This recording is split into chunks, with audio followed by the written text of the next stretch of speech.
Welcome to Joshua Davidson Therapy. I am Joshua.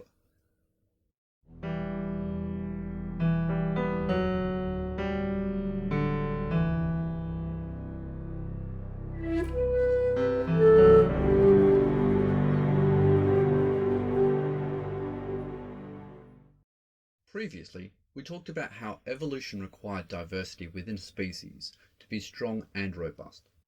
We saw that eugenics corrupted this concept of diversity is good and changed it into diversity is bad, using the erroneous logic of God's blueprint, which led to the support of oppression, atrocities, and genocide. During the popular time of eugenics, the end of the 1800s to the 1950s, many people, including scientists, medical professionals, and politicians, thought that the idea of eugenics was good. To be clear, it was wrong. It goes counter to the evidence. But how could so many people get this wrong?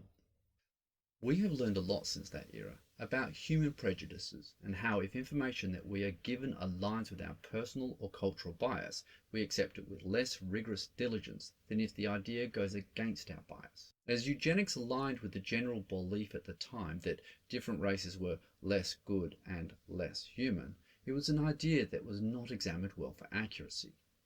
To be clear, it was not accurate. We have to remember that the scientists, medical professionals, and politicians are human first and thus prone to human error. Social sciences such as sociology, psychology, and behavioral science have explored, identified, and demonstrated a great deal of these biases that blind us. Ignorance of these biases means that you will fall foul of them, and knowledge of them means that you can bias against your own erroneous biases. As a result of the realization that eugenics was very, very wrong, we rebounded from the idea that there are better and worse humans into the idea that there is only one type of human. This seems like a good idea on the surface. We are all equal, as we are all human. Unfortunately, this idea is also false. The opposite of a bad idea is often another bad idea, but in a new direction. This erroneous idea that all people are the same has created some horrible consequences. Last time we spent a bit of time looking at the difference between equality and equity, and how equality creates problems. Briefly, if we treat all humans as the same with the same needs, then individuals that have different needs don't get those individual needs met. We can clearly see that some people are tall, some people are short, and most people are average in height. The same distribution exists for all people's widths and curves. A diverse range of melanin in the hair, the skin, and the irises accounts for a large range of colour in skin, hair, and eyes. These are mostly cosmetic differences, which only play an important role when you're trying to find clothing that fits and looks good, or working out how much sun you can withstand or how much sun you need, and so on. These can also include some important social differences. Taller people are often asked to get tall things down. Tall people are more often chosen as leaders and given positions of trust, based purely on their height. If the person is too tall, they run the risk of colliding into low objects placed for the average person in mind, and being avoided as freakishly tall or stared at a lot. Everyone on the edge of the distribution curve is in a minority category. Clearly, one size does not fit all. But again, this is external stuff. Surely it's what's on the inside that matters. Aren't we all the same inside? No, we aren't. Most people don't have the same type of blood that I have. And not because I have a rare blood type, but because that is actually the way it works in every human. While it all looks red, there are dozens of different types of human blood divided into roughly 8 groups. We humans cannot simply interchange our blood without risk of consequence, nor our organs without the risk of organ rejection, which is even more complex than matching our blood type. Our DNA and immune differences make us very diverse. While we have come up with some interesting scientific solutions to these diversities, They were required because of our body's diversities. Surely, though, it is just a matter of scale then? Again, no.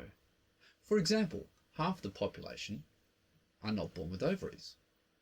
Ovaries do not exist on a spectrum, so half of the population has no idea what it is like to have ovaries.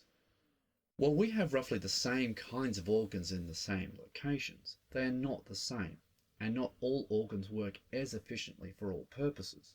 There are populations of humans who live at high altitudes and are able to extract more oxygen from each breath and transport that around their bodies more efficiently.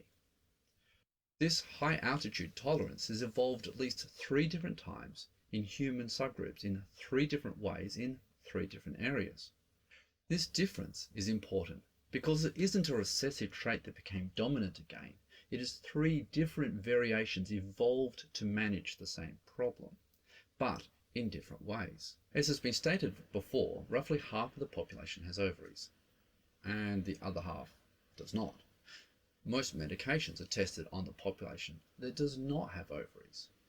There have been some strong criticisms in the last few years that the efficacy trials of medications on people without ovaries is insufficient, and thus we don't truly know how they work, or if they work, or what the side effects may be for people with different body types. Another example is that it is well known that the visible signs of heart attack in the population of people with ovaries is different to the population of people without. Most education on the signs of heart attack are taught based on the assumption that people do not have ovaries, which has led to many misdiagnoses and preventable deaths. Our general physical shape and colouring varies.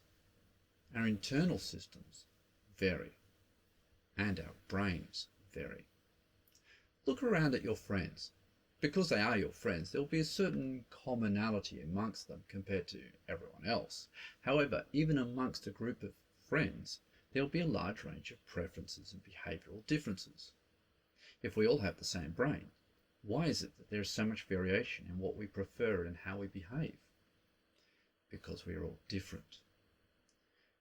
The main error of eugenics was that some humans were defined as better than other humans. And the pushback from that horrible concept is to state that we are all actually the same. Instead of recognizing that different humans are equivalent, we have pushed back and made it all medically equal, despite the clear evidence that this is also false. To keep this idea true, we underplay medical and social differences wherever possible. This all humans are the same idea has led to some terrible social policy decisions, which keeps certain groups in enforced poverty and is used to ignore the privileges that other groups receive. For all lives matter to work, then all lives have to matter. That is, all lives cannot matter until all lives do matter, which requires us to highlight the lives in populations that are not being given equity. To remind certain privileged populations that this is true, we must highlight that inequity. That is why Black Lives Matter. This all humans are the same idea has led to teaching the medical model of humans based on a subgroup of humans as the standard: cis, het, white, and male. And either that there is no difference from this standard to other humans, or that those differences are irrelevant or of low importance, which is clearly wrong.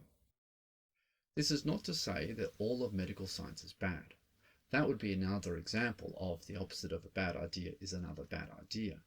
This is to highlight that there are some inadequacies in the method and practices of medicine so that we can better understand the follow-on effect on how we see our mental health.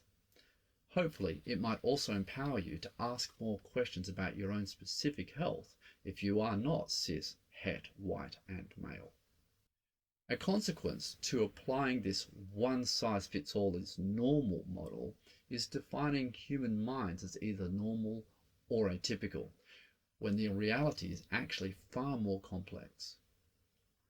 Next time, we are going to look at neurodiversity and how a multiple axial spectrum model of human minds is a better idea than this false dichotomy of sane, not sane. Thank you for watching.